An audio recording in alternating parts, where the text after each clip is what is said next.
Shalom, selamat pagi jemaat yang dikasihi Tuhan Yesus. Salam sejahtera untuk kita semua. Matius 5 ayat 1 dan 2. Ketika Yesus melihat orang banyak itu, naiklah ia ke atas bukit, dan setelah ia duduk, datanglah murid-muridnya kepadanya. Maka Yesus pun mulai berbicara dan mengajar mereka, katanya. Matius pasal 5-7 berisi khotbah Yesus di atas bukit. Ini adalah standar hidup anggota keluarga kerajaan sorga. Inti pengajaran Yesus adalah sebagai berikut. Yang pertama, orang yang berbahagia adalah orang yang cara pandangnya sudah tembus pada kekekalan. Kedua, miskin rohani adalah orang yang selalu bergantung kepada Allah. Ketiga, berduka cita adalah suatu kesedihan atau ratapan ketika hidup kita tidak sesuai dengan kehendak Allah. Keempat, lemah lembut adalah orang yang rela diperlakukan tidak adil dan selalu terbuka untuk teguran dan nasihat. Kelima, lapar dan haus akan kebenaran sama dengan memperoleh Tuhan. Itulah sebabnya orang Kristen yang sudah sampai di titik ini tidak mungkin meninggalkan Tuhan.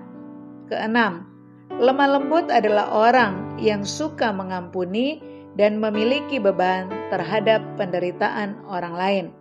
Ketujuh, suci hati adalah keadaan hati yang tidak tercemari oleh pengaruh dunia sekitar, walaupun masih tinggal di dunia. Kedelapan, membawa damai artinya menghindari permusuhan, walaupun ada yang memusuhi, dan membawa seseorang kepada Tuhan agar hubungannya dipulihkan atau didamaikan. Kesembilan, aniaya terjadi pada waktu kita mempertahankan iman Kristiani, integritas yang murni di tengah dunia yang cemar. Kesepuluh, menjadi garam dunia artinya mengembangkan potensi dalam diri untuk membawa pengaruh sebagai anak-anak Allah kepada dunia. 11. Terang dunia artinya melihat dirimu, orang lain bisa melihat sorga, bisa melihat Tuhan, dan bisa melihat kedamaian yang sejati. 12. Tuhan Yesus dalam hidupnya sebagai manusia telah melakukan hukum dengan sempurna, dan orang percaya wajib mengikuti teladannya. 13. Sempurna artinya pikiran dan perasaan yang sesuai dengan kehendak Allah atau hidup yang dipimpin oleh Roh. 14. Orang yang masih mengkhawatirkan hal-hal jasmani tidak mungkin khawatir dengan hal-hal rohani. Artinya tidak mungkin melakukan kehendak Allah. 15. Orang yang hidup hanya untuk memuaskan hasrat dan keinginannya tidak mungkin melakukan kehendak Allah. 16. Jangan menghakimi sama dengan perbaiki dirimu. Artinya, agar kita terlebih dahulu memperbaiki diri sendiri, setelah itu baru kita memperbaiki orang lain. 17.